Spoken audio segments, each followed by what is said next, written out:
You are listening to The Rant. Please go away. Let me sleep for the love of God. I am Kamala Harris. My pronouns are she and her. I am a woman sitting at the table wearing a blue suit. You are listening. So the best way to get something done, if it holds near and dear to you that you like to be able to, anyway. You fucking crazy, man. You sound insane. Do you realize that? To The Rant. I speak jive. Oh, good. I've been saying it. I've been saying it for 10 damn years. Ain't I been saying it, Miguel? Huh? I've been saying it. You are listening to The Rant with David King.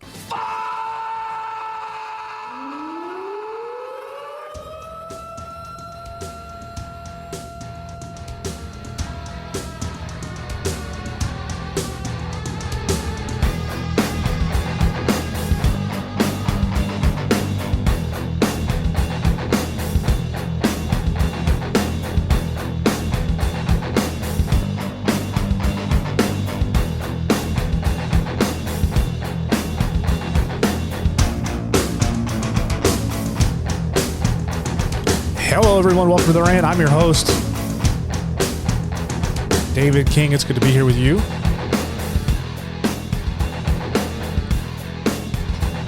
On this Wednesday, actually, no, I'm sorry. It's Tuesday, December 6th.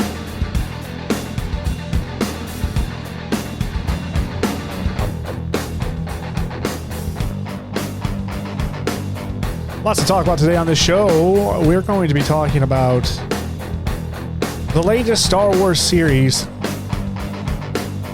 Andor.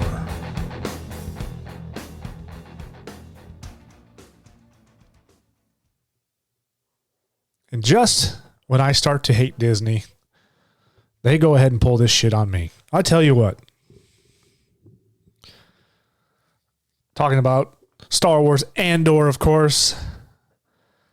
Released about early last month. November, I think, was the release date. It's a story about... It's a prequel to the prequel. And it is a story about Cassian Andor. The story that nobody needed. Nor did they want. We didn't ask for it. We didn't know we needed it. But Disney gave it to us anyway. And it's a story about how Cassian Andor came to essentially be a rebel and everything leading up to his story in Rogue One. And it all begins with him searching for somebody in his family, apparently his sister, in some planet at like a weird bar. And he has a run-in with some crooked cops and he shoots them, which kind of kicks the whole thing off. He ends up shooting and killing them out of self-defense. And that kind of sets this whole thing off, and he returns to his home planet. And just kind of gets mixed up in all these different stories. And he gets kind of pulled into a heist of Imperial money. And then he gets put into prison, and he has to escape from prison.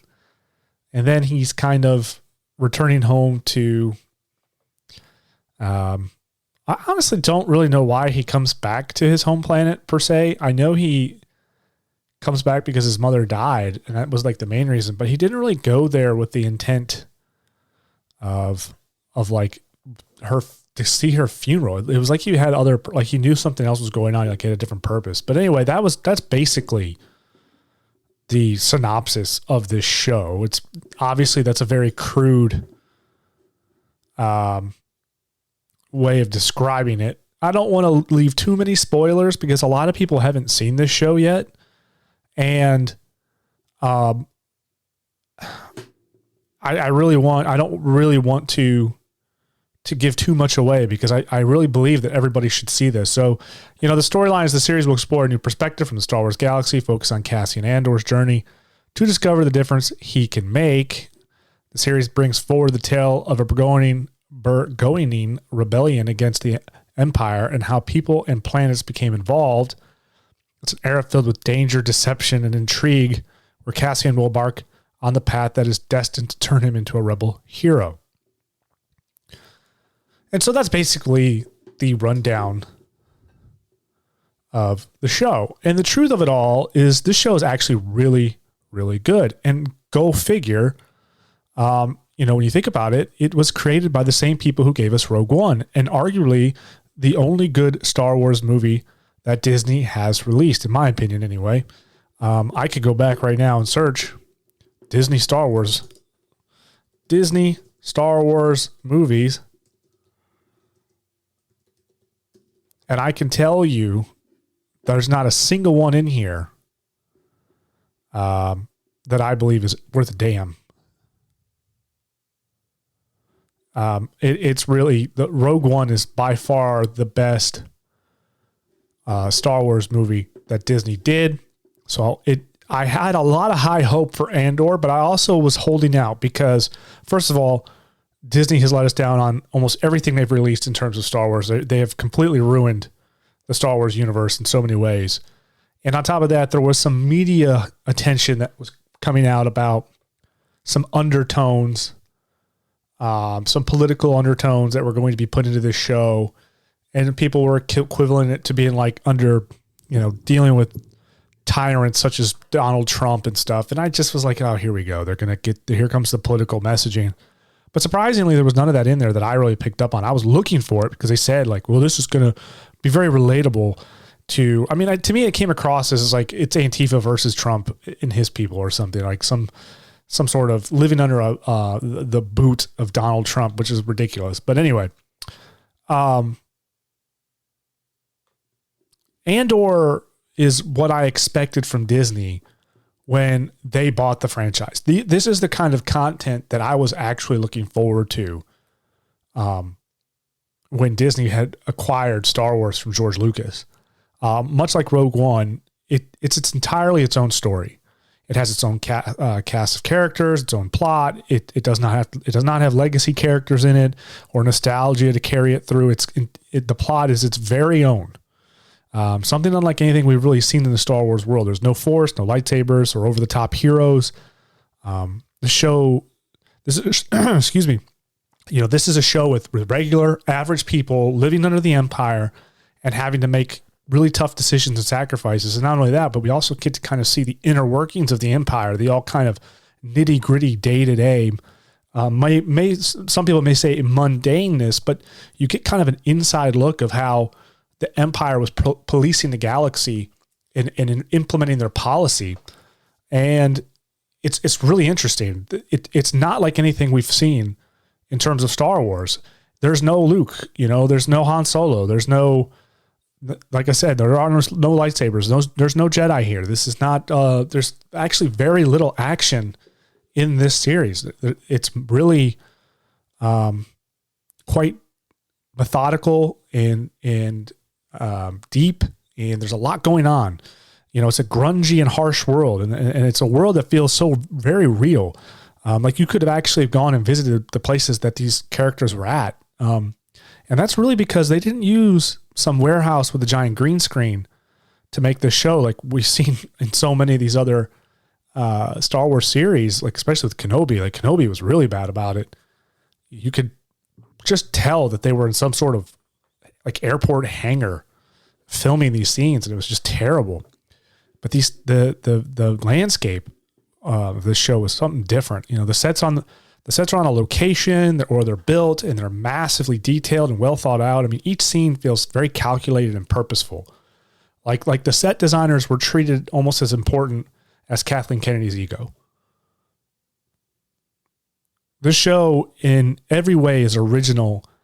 And honestly, the funny thing about it, like you could take a few things out, like the Empire, and you may not even really know it's a Star Wars TV show. And that might be kind of funny because you could say, well, Dave, you must not like Star Wars. If that's the case. But it's like, no, it's just, that's how unique it is and original.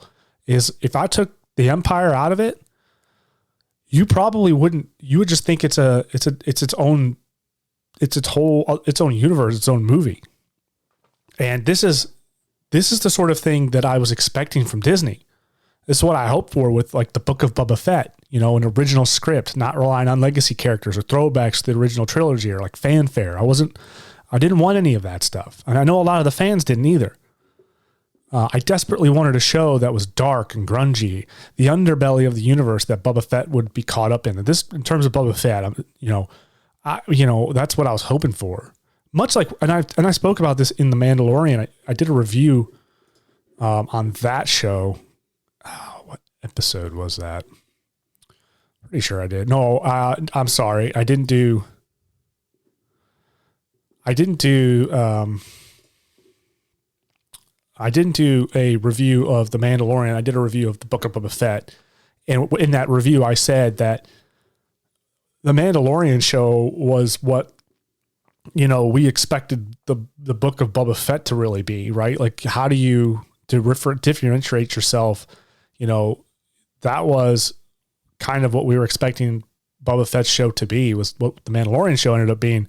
But I actually go a step further, and I think really it should have been, like, if I was going to write the Book of Boba Fett, I don't want to go down this rabbit hole too far, but it would have been a much darker and a much more sinister version of Star Wars. It would have been very almost like Labyrinth meets, Godfather in a way. Just very, because you got to think of the people that Boba Fett would deal with, right? He's a bounty hunter. He's not going to be meeting necessarily really good people. He's going to be in a lot of weird places, and it's a really great opportunity to introduce new worlds. We never got that. We did get that with The Mandalorian a little bit.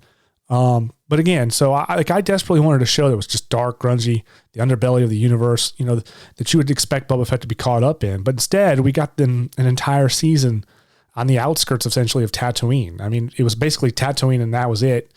Most of the time outside of Tatooine with like Tusken Raiders, and where Boba Fett is basically useless and dumb, and they had to bring in the Mandalorian to come in and rescue the show from itself just there towards the end. I mean, arguably the best episode of Boba Fett is when the Mandalorian shows up, and it doesn't feature the Boba Fett. And so it was another failure, not to go down that rabbit hole, but Disney has not met the expectations of the fans. And unfortunately, Disney, instead of listening and going, oh, okay, they've really pushed back hard on us, and they've, kind of criticized us for being so critical. But at the end of the day, we are the consumer. So anyway, that's one thing so far that I really loved about Andor, was it was very unique. It was its own thing. And it just felt, like a lot of attention was taken. There was a lot of detail, and a lot of attention to detail was taken in this show. The actors all seemed like they wanted to do the show and take it very seriously. The acting is actually very good. More than I could say for the past Star Wars shows like Kenobi. Oh my gosh. And each character feels well thought out, individualized, making the show more interesting, and forces you to really pay attention. And this is something I was talking about in the Walking Dead series. If you haven't checked that out, I recommend you checking out part 1 and 2 of the Walking Dead series, where I'm reviewing each season of the Walking Dead. So far, I've done season 1 and 2. One of the things I've been talking about that I really love about The Walking Dead is just the amount of detail that they've put into these characters. Each character feels very much like they're their own star of the show. They're very individualized. They all have their own personality. They all find it kind of track their own way. And it makes it very interesting because you're not really just following one character, and there isn't one character that stands out from the rest of them. There's no superheroes here in Andor, and that's one of the things I really like about it. It's just regular people trying to survive and make decisions on how to deal with the Empire. At any moment, things can change or be revealed. That's another thing about this show. You really have to pay attention. It's not a show that you can casually watch, because at any moment, things can change or they can be revealed. The thing about Andor is it's very methodical about when it wants to reveal information to you. And that's one of the reasons why I really like it. It's not just going to give it to you. You have to kind of watch and pay attention and wait for it. And if you can miss it, if you're not careful, it's not a show that you can casually watch. It really makes you pay attention and think for yourself. And I love that about this show, Andor. And now, with all this said, there are some issues with it. Just to recap, I think the characters are great. I think the plot is good. I think the story is good. I think it was really well thought out. I think there was a lot of attention to detail in everything about this show, from the overall sets to the scenery to the characters. It was all in all very well done. It is what I would have. It's the level of quality that you expect to come from Disney that we have not been getting in anything from Disney lately. But with that said, there are some issues with it, and the one that really, and really only one that really sticks out to me. It's only one big one. I can really say, and it's the pacing is not very good. If I had to sit there after I got done watching this, I'm thinking, okay, I know one problem right off the bat that I don't like about this show, but I could not really think about anything else that I just didn't like about it. My biggest beef is the pacing. I think the pacing is at times, Andor feels like it just drags on way too long, methodically taking his time to make its point. The show could have been tightened up just a little bit in that regard, but you can avoid this problem by simply watching it all, watch it once all the episodes air. And that's what I've been telling people who haven't seen it. I always say like, hey, have you caught Andor? And they're like, no, I haven't seen it yet. I'm like, wait until, more episodes drop. And the reason why I say that is because it holds up much better when you can watch more than one episode, because you do get left feeling a little unsatiated after watching an episode. Like you feel like you're not really being given enough, right, to satisfy you in how you feel when you're watching these shows. The sum of a very good show. I like a good show. I'm totally fine with cliffhangers. I think cliffhangers are great, and they work for TV shows all the time because it gets you pumped and ready to watch the next episode. But you got to give me something. You got to give me a little bit. And oftentimes in some of these episodes of Andor, you're just not getting anything, and it's taking too long to get to the point, and that can be really kind of frustrating. But it's definitely a binge-worthy show that I believe holds up better when you can watch multiple episodes in one sitting, like I said a second ago. It's a damn good thing they released 3 episodes from the rip, because I'm gonna tell you, the first 2 are like agonizingly slow, and they could have really condensed that into one episode. I think episode 1 and 2 of Andor really could have been one solid episode condensed into one, and then they could have done episode 3, which would have been 2. But again, if that's the worst thing we get is like a pace, I was very critical of the pace and the fact that we got a lot of walking around scenes. And this is another thing. I guess this is kind of the second thing that I was kind of a little frustrated with Andor. And this seems to be an issue with a lot of Star Wars series. It was one of my bigger beefs with Kenobi, Boba Fett, and The Mandalorian. There's just a lot of filler of just characters moving about. And this can be very useful to set the scene or the tone, but it could be overdone very quickly. And they do that a lot with these TV series on Disney Plus, where you just see this character. And in the case of Kenobi, it was atrocious. Like Kenobi was the biggest offense of this. So much of it was the same exact scene of him just riding this creature, into town, out of town, or riding the bus basically into town or out of town. Him working at the fish factory. It's like we see it too many times. Like we get the point. He lives a very mundane and boring life. Let's get on with it.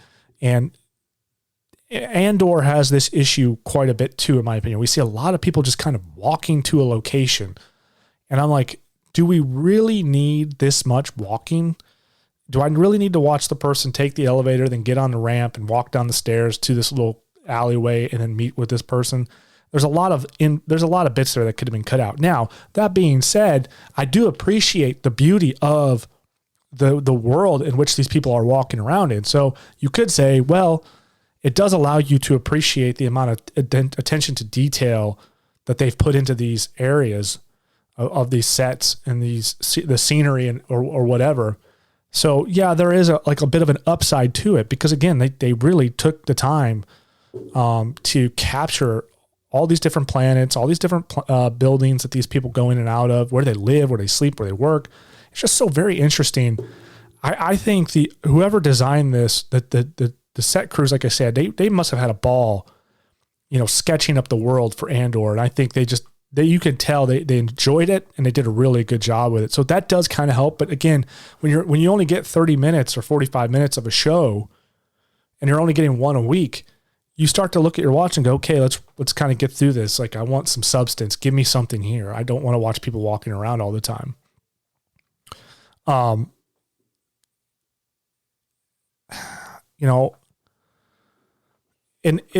it's almost like, to me, when I see that, it's almost like these shows were really meant to just be movies. When I start seeing a lot of filler in these series that Disney's been releasing, it makes me wonder if in actuality Andor was supposed to be a movie. or especially Kenobi. I think Kenobi was actually supposed to be a movie at first, and they changed it to be a TV show. And you can kind of tell because the pacing and everything on that show is all kinds of all over the place. It's really weird. There's not a whole lot of substance there either.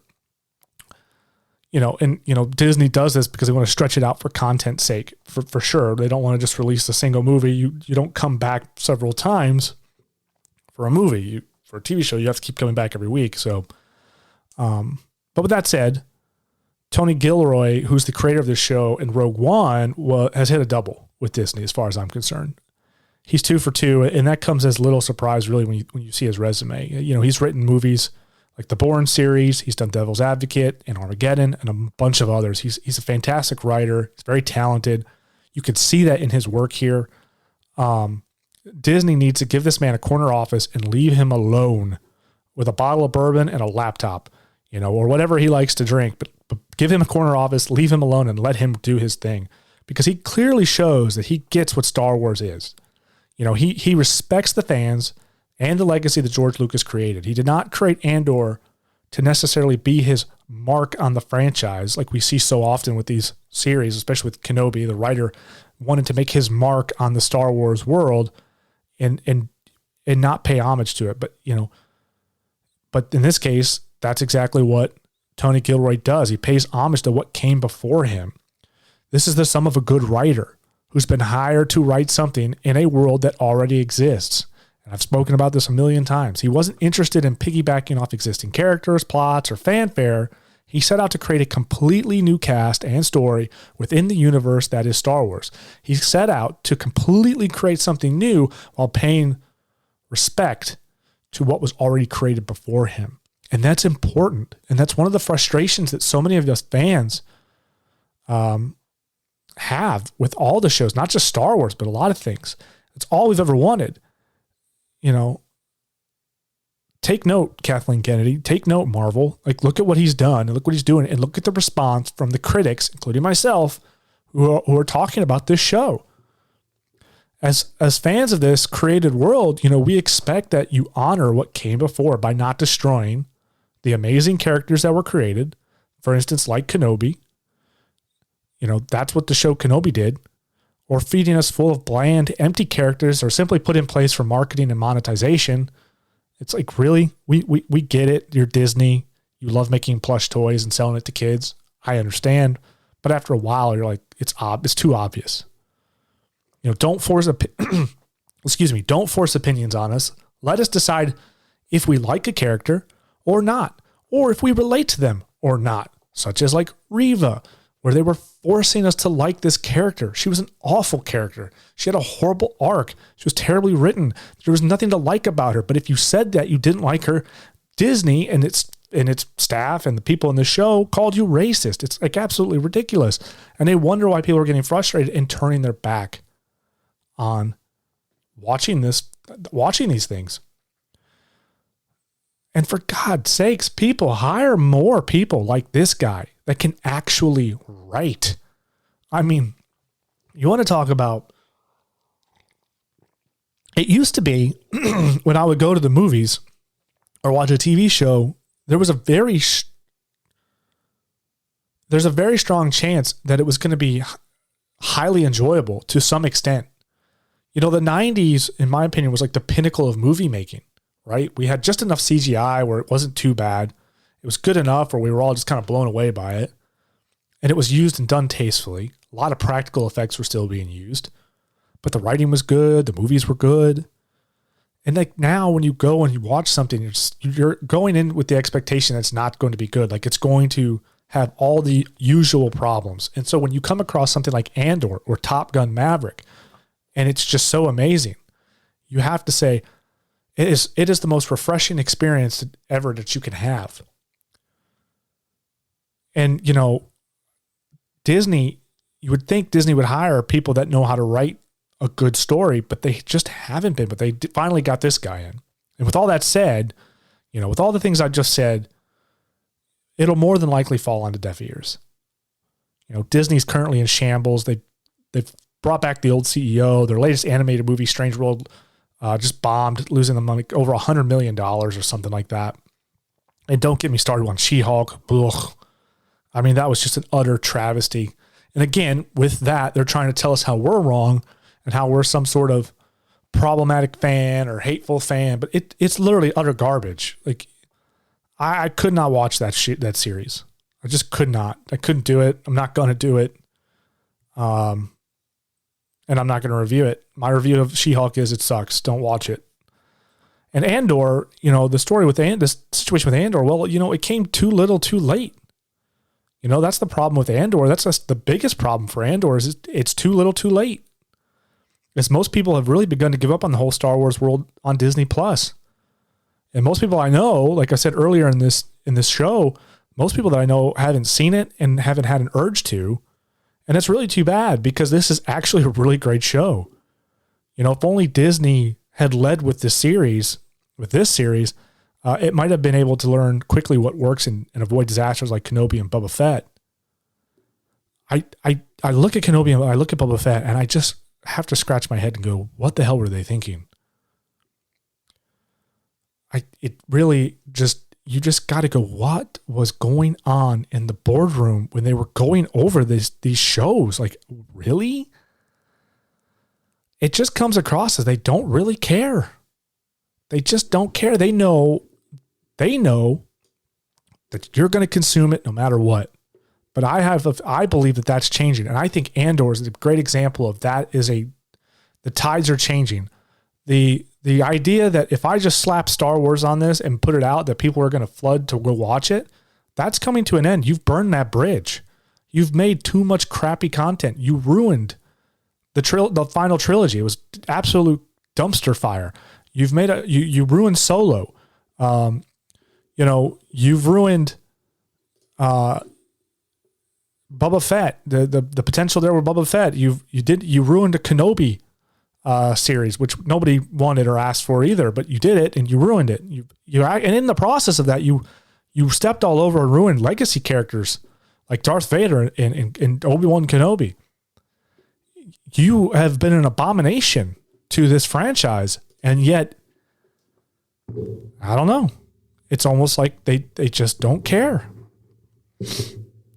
You have to hope that things will change. I don't know if they will. Maybe Andor is a sign of that, but Andor's been in the works for quite a while.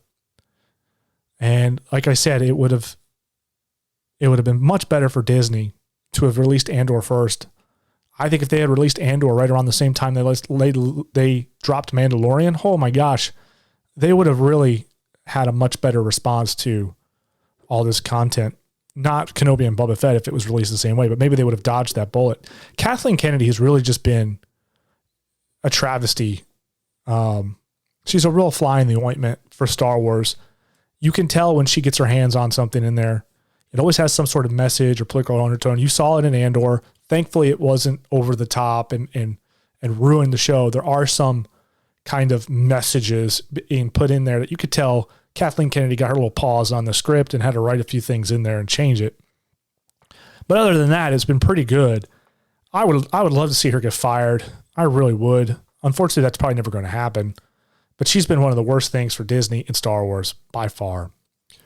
But all in all, I really enjoyed this show. I would likely watch it again too. I think I'm going to watch it again from start to finish once I'm done with the Walking Dead series. I'll probably pick it up next year and watch it again from start to finish just to see what I may have missed the first go around. If you haven't watched it, I would highly recommend you do.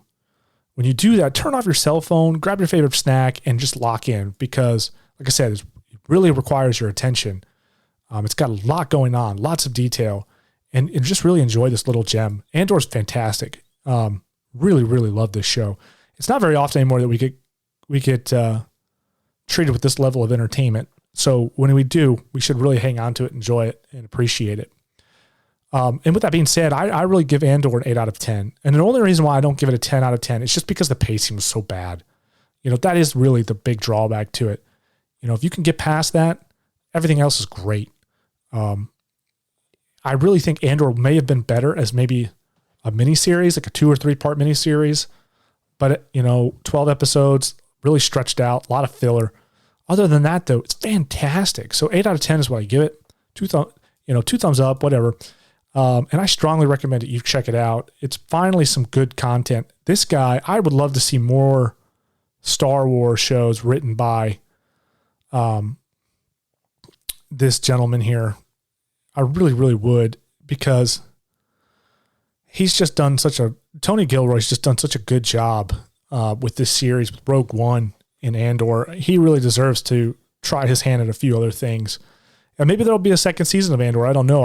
I haven't really looked into it to know if there's going to be.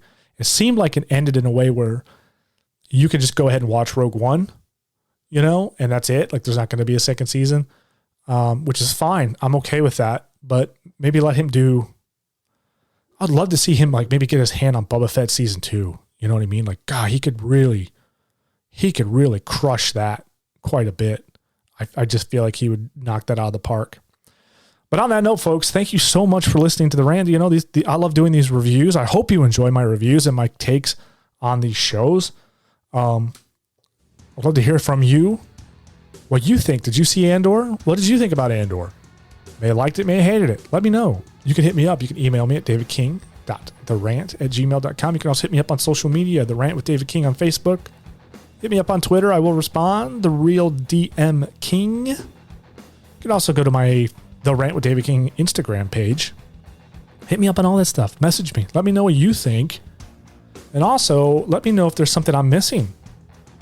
Maybe I missed something with Andor, but also maybe there's something I need to go watch that you really liked and you'd love to know what I think about, and I would love to tell you.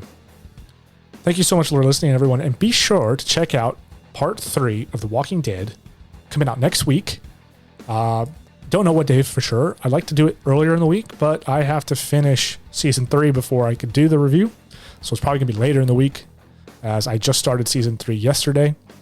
So it's probably gonna be later next week when that drops, but keep in touch with that, and also let me know your thoughts on The Walking Dead as well. Thank you guys so much. Have a blessed night. It's great to talk to you again. Bye now.